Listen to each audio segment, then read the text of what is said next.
आपका अपने YouTube channel पर हार्दिक स्वागत है, मैं अभिनंदन करता हूं।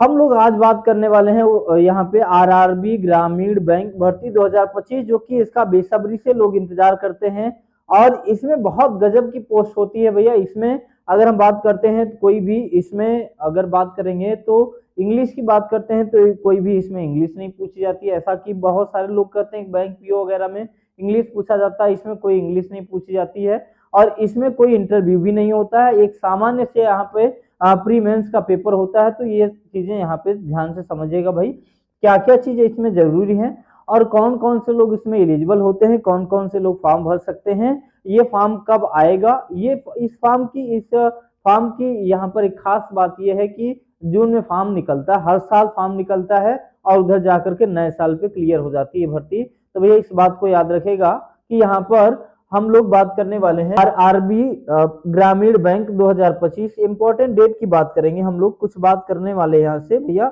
समझिएगा, सभी लोग ध्यान पूर्वक समझेंगे। अगर यहाँ से बात करेंगे हम लोग डेट की, तो नोटिफिकेशन यहाँ पे आपको देखने को मिल जाएंगे, सॉरी यहाँ पे जून में आपको देखने को मिल जाएंगे, ठीक है ना। यहाँ पे जून में आपको देखने को मिल जाएंगे, हो सकता है कि यहाँ पे फर्स्ट वीक में ही अभी आ जाए, 10 तारीख के अंदर आ जाए, ठीक है ना। अब यहाँ पे अप्लाई ऑनलाइन स्टार्ट यहाँ पे जून में ही होगा भैया, यहाँ पे जून में ही होगा।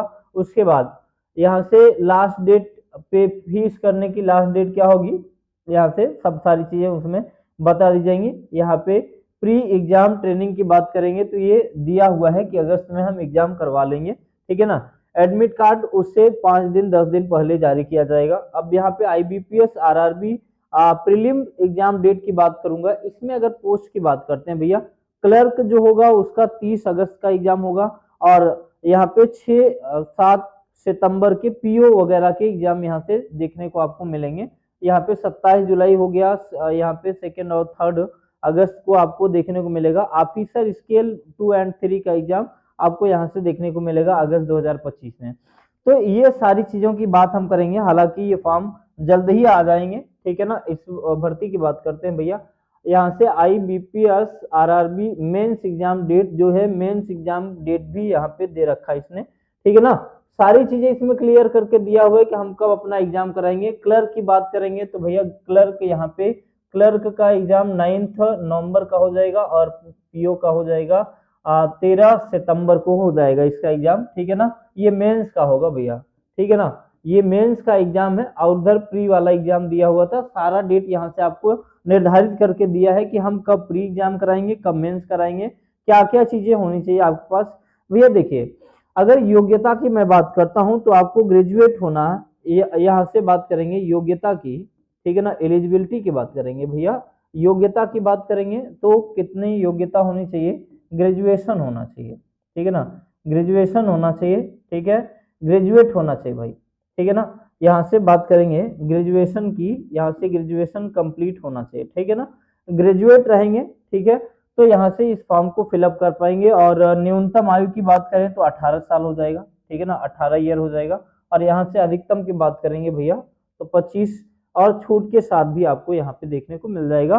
तो निश्चित रूप से आप इसे भर सकते हैं, ठीक है ना। तो यहाँ से बात करेंगे भाई, देखिए सरकारी बैंकों में जो भर्ती प्रक्रिया है, भर्ती की बात करेंगे, सरकारी बैंकों में भर्ती प्रक्रिया किस तरीके से यहाँ पे चयन कराया जाता है, ये ध्यान से देखिएगा।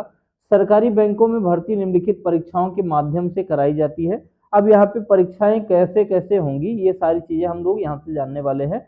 देखिए भाई, यहाँ से कौन कौन सी चीजें यहाँ से आती हैं, कौन कौन सी आईबीपीएस के अंतर्गत कौन कौन से पोस्ट होते हैं, तो आईबीपीएस द्वारा आयोजित कराई जाएंगी जो आयोजित परीक्षाएं होती हैं, आईबीपीएस के द्वारा कौन कौन सी परीक्षाएं इसमें सम्मिलित की जाती हैं। तो भैया आईबीपीएस पीओ, आईबीपीएस पीओ हो गया, आईबीपीएस क्लर्क हो गया, आईबीपीएस एसओ हो गया, यहाँ से ये पोस्टें होती हैं। अब हम यहाँ से बात करेंगे आईबीपीएस आरआरबी की बात यहाँ से करने वाले हैं हम लोग, ठीक है ना भाई। इसकी बात करेंगे जो कि यहाँ से एसबीआई द्वारा आयोजित परीक्षाएं यहाँ से कराई जाएंगी, एसबीआई पीओ की, एसबीआई क्लर्क की, एसबीआई एसओ की। तो यहाँ पे 3 तरीके की पोस्ट आपको देखने को मिलेगी भाई, ठीक है ना।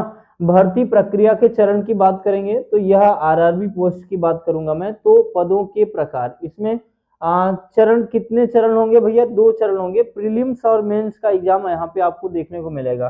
तो भाई पदों के प्रकार कौन कौन से होंगे? यहाँ से जैसे बैंक में क्लर्क काम करते हैं, ठीक उसी तरीके का क्लर्क का पोस्ट होगा ये वाला। और जो ऑफिसर स्केल 1 की बात करेंगे, प्रोबेशनरी ऑफिसर जिसे हम लोग पीओ के नाम से जानते हैं, ये यहाँ से मिलेगा। अब भाई आप अगर किसी भी बैंक में कर्मचारी नहीं है, अगर किसी भी बैंक में आपको अनुभव नहीं है या बैंक में आप काम कर रहे हैं, ठीक है ना, तो यहाँ पर ये फॉर्म की बात करूंगा मैं।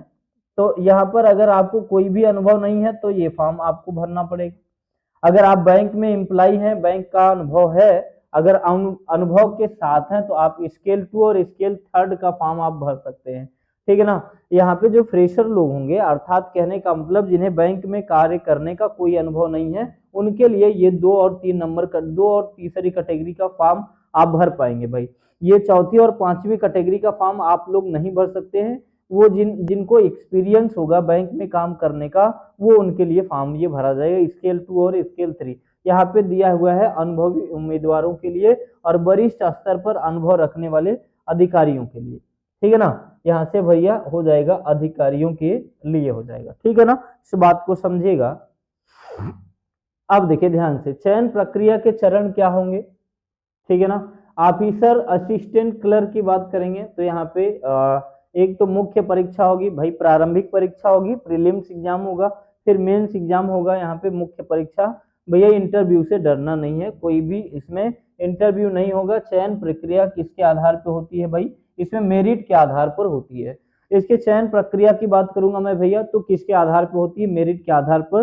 प्रीलिम्स जो होता है क्वालिफाइंग नेचर का होता है, जो मेंस होता है इसमें आपकी मेरिट बनती है। तो क्या क्या चीजें यहाँ से आपसे पूछेगा ये। ऑफिसर स्केल 1, ऑफिसर स्केल 1 की बात करेंगे तो यहाँ से इसमें भी प्रीलिम्स होगा, मेंस होगा और इंटरव्यू होगा। स्केल 1 के लिए अभी मैंने जो दिखाया हुआ है यहाँ से भाई, स्केल 1 की बात करूं मैं, ठीक है ना। स्केल 1 की बात करूंगा, बैंक जो पीओ है, ठीक है ना, पीओ की बात करेंगे, इसके लिए इंटरव्यू आपको देखने को मिलेगा, ठीक है ना। यहाँ से इंटरव्यू इसमें होता है, ठीक है ना। स्केल 1 के लिए इंटरव्यू भी इसमें सम्मिलित होता है भाई। आगे बढ़ेंगे, फिर प्रीलिम्स एग्जाम में असिस्टेंट ऑफिसर स्केल 1 की बात करेंगे। इसमें 2 सेक्शन होते हैं। कितने सेक्शन होंगे भैया? 2 सेक्शन होते हैं। कौन कौन से सेक्शन होंगे ध्यान से देखिएगा। सेक्शन की मैं बात करूं तो आपसे रीजनिंग पूछा जाएगा और मैथ पूछा जाएगा। भैया रीजनिंग के 40 क्वेश्चन होंगे और मैथ के 40 क्वेश्चन होंगे, जो कि कितने अंक के होंगे? 40-40 अंक के होंगे। हर एक क्वेश्चन 1 नंबर का आपसे पूछा जाएगा। और मैथ देखो, इसमें खास बात क्या है कि अलग अलग पार्ट को करने के लिए टाइम भी अलग अलग देता है भाई। मैथ यहाँ पे देखो, रीजनिंग ये इत्तेफाक से 40 क्वेश्चन करने थे, 40 अंक के हैं। और यहाँ पे कितने नंबर, यहाँ पे अगर बात करूंगा तो कितने मिनट का समय देगा? 45 मिनट का। फिर आपको मैथ के जो क्वेश्चन होंगे भैया, ये स्क्रीनिंग टेस्ट होगा, ऑनलाइन टेस्ट होगा, आपको इसमें 45 मिनट से अधिक समय मिलवे न करेगा। वो चीजें लॉक होकर के फिर अगली चीजें खुल जाएंगी। तो यहाँ पे गणित के 40 क्वेश्चन आएंगे, 40 नंबर के होंगे, और ये भी कितने मिनट का होगा? 45 मिनट का। अर्थात दोनों यहाँ पे टोटल मिला करके कितने मिनट के होंगे? 90 मिनट के। और 80 क्वेश्चन 80 नंबर का होगा। ये केवल पास मार्किंग के लिए क्वालिफाइंग नेचर का होता है भाई, ठीक है ना। क्वालिफाइंग नेचर का ये एग्जाम होता है। और आगे बढ़ेंगे हम लोग। तो अब देखिएगा, IBPS RRB scale 1 mains exam में क्या क्या चीजें पूछी जाती हैं, मेंस में कैसे कैसे होगा, ये सारी चीजों की जानकारी हम यहाँ से देंगे। सेक्शन वाइज यहाँ पे बटे होंगे। सेक्शन में 1 2 3 4 5 सेक्शन यहाँ से बटे होंगे, ठीक है ना। मैं यहाँ से रीजनिंग की बात करूंगा तो रीजनिंग के 40 क्वेश्चन देखने को मिलेंगे, 50 मार्क का। और कितने मिनट मिलेंगे भैया? 30 मिनट आपको समय मिलेगा। जनरल अवेयरनेस की बात करेंगे, इसमें 40 क्वेश्चन आएंगे और 40 मार्क के होंगे, जो कि आपको जनरल अवेयरनेस में आपको मात्र 15 मिनट का समय मिलेगा, जो कि एनफ है, ठीक है ना। मैथ की बात करेंगे तो मैथ के 40 प्रश्न होंगे, 50 नंबर का होगा और 30 मिनट आपको समय मिलने वाला है। इंग्लिश और हिंदी लैंग्वेज की बात करेंगे, 40 क्वेश्चन 40 नंबर का होगा भैया, 30 मिनट आपको इसमें समय मिलेंगे। कंप्यूटर नॉलेज की बात करेंगे तो कंप्यूटर नॉलेज से 40 क्वेश्चन पूछा जाएगा, जो 20 मार्क का होगा, अर्थात आधे नंबर का होगा, और 15 मिनट इसमें आपको टोटल समय मिलेगा भाई। टोटल अगर हम बात करेंगे तो 200 प्रश्न होंगे, 200 नंबर के होंगे। 200 प्रश्न होंगे, 200 नंबर के होंगे, और आपके लिए यहाँ पर कितने समय मिलेंगे? 2 घंटे का समय मिलेगा। 2 घंटे में आपको यहाँ से स्कोर अच्छा से अच्छा स्कोर करना, 200 क्वेश्चन यहाँ पे 200 मार्क का होगा और 2 घंटे आपको टोटल समय मिलेगा। तो इसी से आपका टोटल कट ऑफ यहाँ से बनेगा, जो मेरिट बनेगी यहाँ से बनती है। तो ये सारी चीजों की जानकारी हमने आपको दे दिया है भाई। तो अगर यहाँ पर किसी भी प्रकार की कोई भी समस्या होती है, अगर कोई भी जानकारी में असंतुष्टि अगर होती है, तो मुझे कमेंट करके जरूर बताइएगा, ठीक है ना। हमें हर चीज बताना हमारी जिम्मेदारी है, उसे आपको समझना सुनना आपकी जिम्मेदारी भैया, ठीक है ना। अगर कोई भी इसमें चीजें नहीं समझ में आती हैं तो आप एक बार मुझे कमेंट करके जरूर बताएंगे क्या क्या चीजें इसमें है, ठीक है ना। चलिए, तो इसी के साथ हम लोग यहाँ से वीडियो को समाप्त करते हैं। तो सभी लोग शुरू से लेकर लास्ट तक देखेंगे तो भैया सभी को पूरी संपूर्ण जानकारी मिल पाएगी, और ये बहुत अच्छी पोस्ट होती है। इस पोस्ट में हमें लगता है सबको फॉर्म फिलअप करना चाहिए, ठीक है। अभी सारी चीजें, कुछ चीजें स्पष्ट नहीं है, ठीक है ना, कुछ चीजें स्पष्ट नहीं है भैया।